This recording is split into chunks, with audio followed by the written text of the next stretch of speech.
Creepy Real. Eu me chamo Laura. Tenho 28 anos e correr sempre foi a minha válvula de escape. Não é só para manter a forma, sabe? É aquele momento do dia que eu tenho para botar a cabeça em ordem, sentir o corpo vivo e dar uma desligada da loucura que é a vida. Todo santo dia, lá pelas 4 da manhã, eu boto meu tênis, ajeito o fone no ouvido e vou pro parque que tem aqui perto de casa.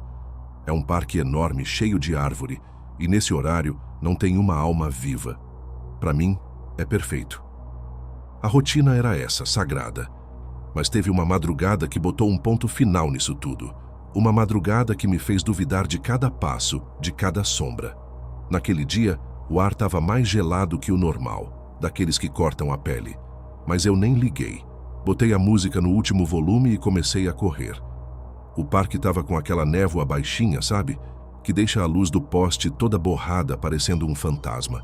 Eu achava legal. Me sentia sozinha, mas de um jeito bom, livre. Eu já estava no meu ritmo, quase fechando a primeira volta, quando vi uma coisa lá na frente, perto do lago. Uma silhueta pequena, parada. No meio daquela névoa, parecia que estava flutuando. Meu coração deu um pulo.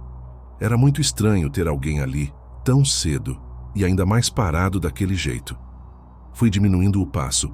A música no fone virou só um zumbido de fundo. A curiosidade veio misturada com um calafrio. Quando cheguei mais perto, minha respiração travou. Não era um bicho, nem uma estátua. Era uma menina. Ela estava sentada na grama molhada, encostada numa árvore velha, e parecia que estava esperando alguém. Do nada, ela levantou a cabeça, como se tivesse sentido que eu estava ali. O rosto era branco, quase transparente na luz fraca do amanhecer, e os olhos gigantes grudaram em mim.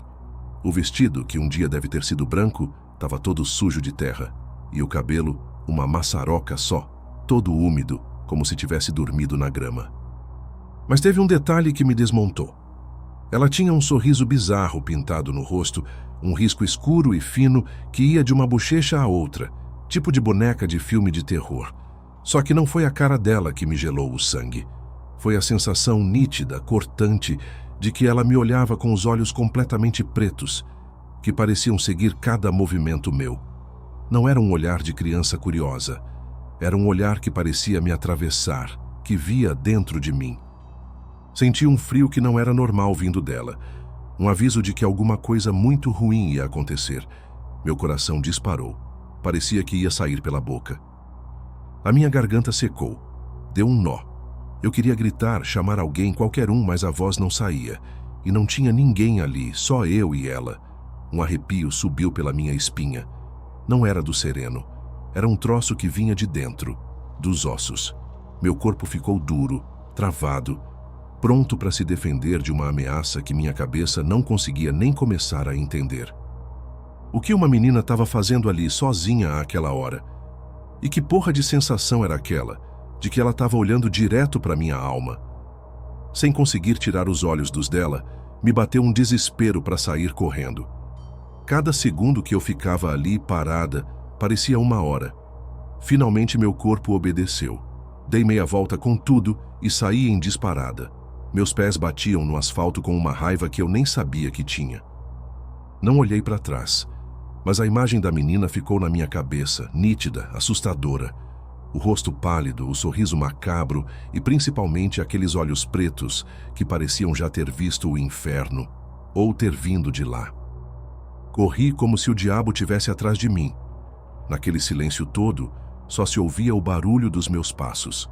Cheguei em casa quase sem ar, com o coração na garganta e a certeza de que alguma coisa muito errada, muito sobrenatural, tinha cruzado o meu caminho. A imagem daquela menina e aquele olhar, aquele maldito olhar, grudou na minha mente e não queria mais sair. A paz das minhas corridas de madrugada tinha ido para o espaço. Destruída por um encontro que não tinha lógica e que plantou em mim um medo que eu não fazia ideia de como arrancar. Eu estava com medo, com muito medo. Os dias seguintes foram um inferno. A imagem da menina, o olhar dela, aquela presença esquisita na madrugada. Tudo isso ficou martelando na minha cabeça, tirando meu sono e minha paz. Qualquer sombra no apartamento, Qualquer barulho na rua me fazia pular. A sensação de estar sendo vigiada, aquele arrepio constante na nuca, me seguia para todo canto, mesmo trancada dentro de casa. Eu sabia, com uma certeza que me apavorava, que precisava achar uma explicação, um jeito de tirar aquela visão da minha cabeça. Eu não podia continuar assim, quase maluca. Movida por uma necessidade de resposta que era maior que o medo, eu voltei no parque. Dessa vez, fui de dia. O parque estava cheio, com criança rindo e gente conversando. A luz do sol parecia uma bênção, um escudo contra a escuridão dos meus pensamentos. Fui direto num grupo de senhores que sempre ficava nos bancos, debaixo das mesmas árvores que, de madrugada, pareciam tão sinistras. A esperança era pouca, mas eu me agarrei nela. Me apresentei com a voz meio fraca e descrevi o que eu tinha visto. Tentei dar uma amenizada, dizendo que a menina parecia sozinha e esquisita.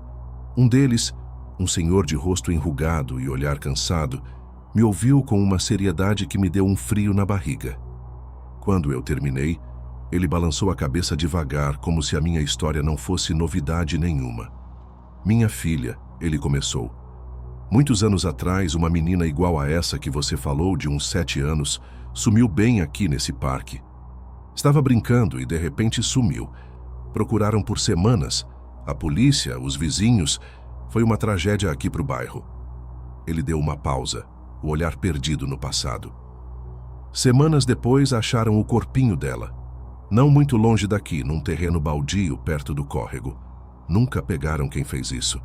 Dizem que o espírito dela continua por aqui, sem conseguir descansar. As palavras do Senhor caíram em mim como um balde de água fria. O lugar exato onde eu vi a menina, a idade, a roupa, era uma coincidência horrível demais, certa demais para ser só coincidência. Um arrepio me correu da cabeça aos pés. Não só de medo, mas de uma tristeza profunda por aquela criança. Eu não tinha mais dúvida. A menina que eu vi na escuridão não era coisa da minha cabeça.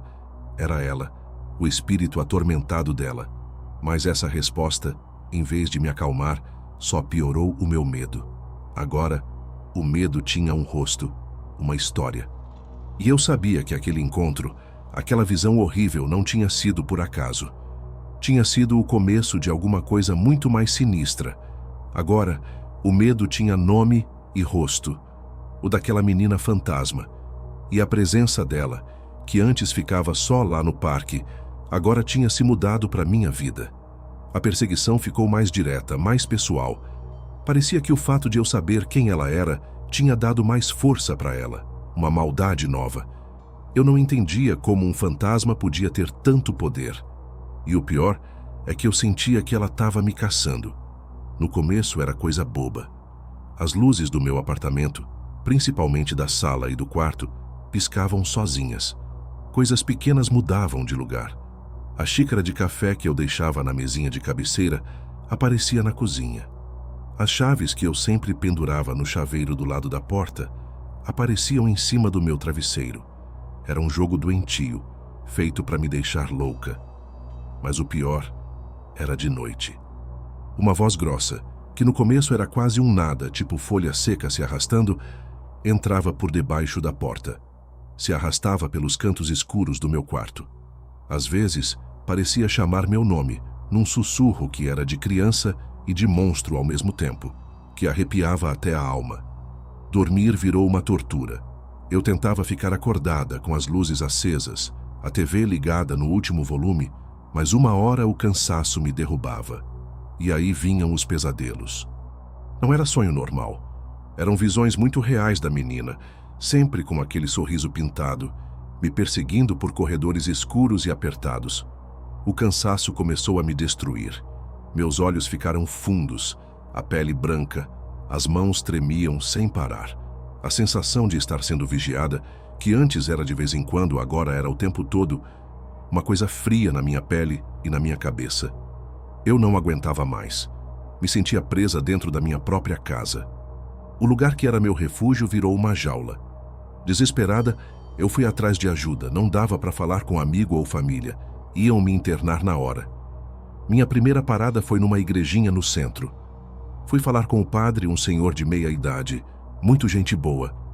Contei para ele, com a voz embargada, uma versão mais leve da história. Deixei de fora os detalhes mais bizarros. Foquei na sensação de uma presença ruim. Ele me ouviu com paciência, com uma cara de preocupação de verdade. A resposta dele foi direta. Você precisa rezar, minha filha. Mandar rezar uma missa pela alma dessa pobre criatura. E se a perturbação é na sua casa, a gente precisa benzer o lugar para purificar o ambiente. Impulsionada pela pressa e porque uma amiga indicou, eu procurei uma senhora num bairro mais afastado. Uma benzedeira que diziam que entendia dessas coisas do outro mundo. A mulher, com uns olhos que pareciam que liam a gente e um ar de mistério, me ouviu com uma seriedade de dar medo. Me falou de encosto, de energia ruim que fica presa e que precisava fazer uma limpeza e me proteger. Me deu a ideia de tomar uns banhos de descarrego, usar uns amuletos e, de novo, a história de libertar o espírito com umas oferendas e rezas certas. Eu me agarrei nessa esperança. Não sei porquê, mas achei que aquilo ia me ajudar a ter minha cabeça de volta, minha rotina. Eu amaldiçoava a hora em que cruzei com aquele fantasma. Decidi que ia fazer o que fosse preciso para me livrar daquilo. Não importava o preço, nem a vergonha de admitir o que estava acontecendo. Eu faria qualquer coisa para ter minha vida de volta. Para me livrar daquele olhar e daquele inferno sem fim. O que eu não sabia, o que minha cabeça apavorada não conseguia nem imaginar, era que aquilo era só o começo.